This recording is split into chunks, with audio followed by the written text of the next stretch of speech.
It's been a full year since I last gave you a peek into my pockets for a tour of my everyday tech.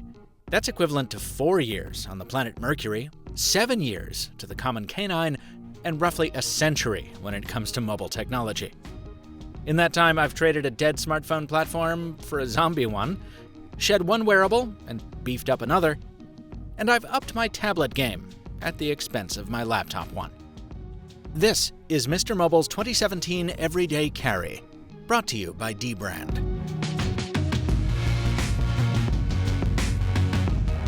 I've always said you shouldn't base your own buying decisions on what we tech bloggers and YouTubers carry, and to see why, you don't need to look any further than my daily driver. Not that the Blackberry Key One is a bad phone by any means, it's just that I carry it for all the wrong reasons.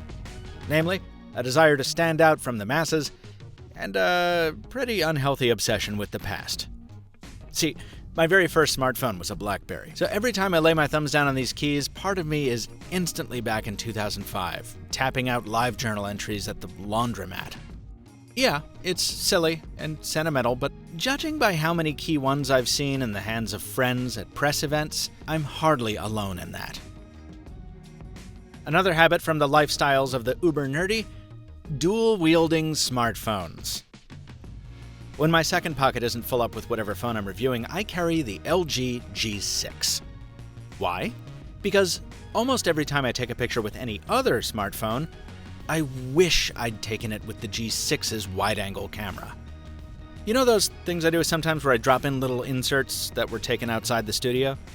Well, more often than not, they're shot with the G6 latched onto this little Huawei tripod, or my DJI gimbal. It's not the perfect camera, it's got some color issues, and that lens cover is already beat all to hell. But when you can come away with shots like this, it's easier to look past that stuff. Not since the Lumia 1020 of 4 years ago have I had so much fun taking pictures on a phone. Oh, and speaking of Windows Mobile, like most folks, I had to ditch it, along with the Microsoft Band that I never really liked much anyway. So I've traded in my 2 tan lines for one. But I make the left side count by hopping between 2 smartwatches, both of them running Android Wear 2.0, and both of them comically huge on my skinny wrists. I've talked about these a bunch in other videos, so I won't dwell on them here. Basically, I strap on the LG Watch Sport on ordinary days, and the Casio ProTrek F20 when I'm on the boat, or leading an away mission into the wilderness.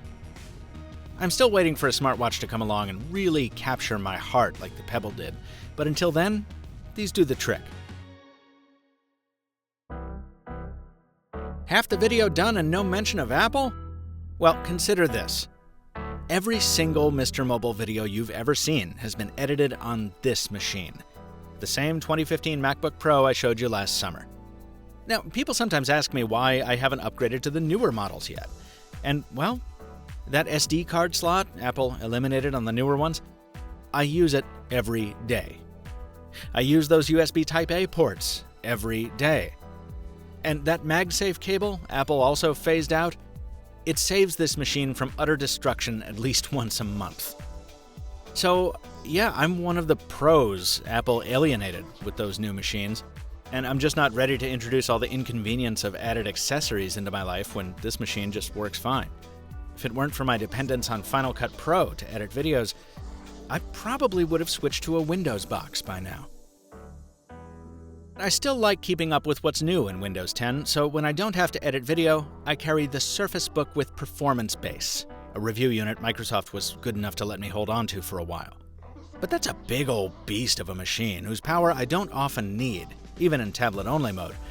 So when it's time to lighten the load a little, I hop on over to my lone iOS device, the new iPad Pro 10.5 with Apple Keyboard. Yes, the 120Hz display is as slick as you've heard, but my time with the Surface has gotten me used to a more cutting-edge hardware aesthetic. I couldn't help being a bit bored with the iPad's design, and it was already starting to pick up some scrapes from clumsy yours truly, so I asked my friends from dbrand to swing by to spruce it up with a vinyl skin. And, as you've seen on my other devices, they do a lot more than just iPads. Check the link in the description if you want to debrand your device, or just make it stand out from the crowd. If you're more interested in quieting down the crowd, the Bose QC35s are still my daily go-to.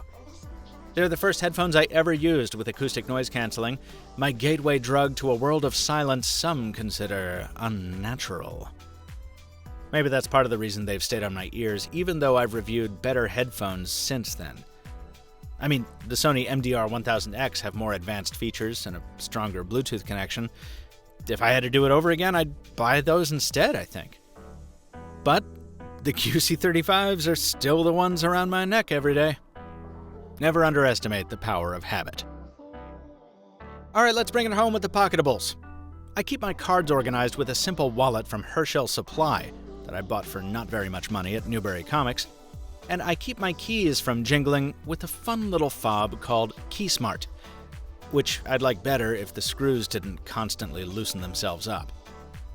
Still, I like it enough that I'll probably buy the Pro version with built-in tile tracker when it comes out. Thanks to Modern Dad for the heads up there.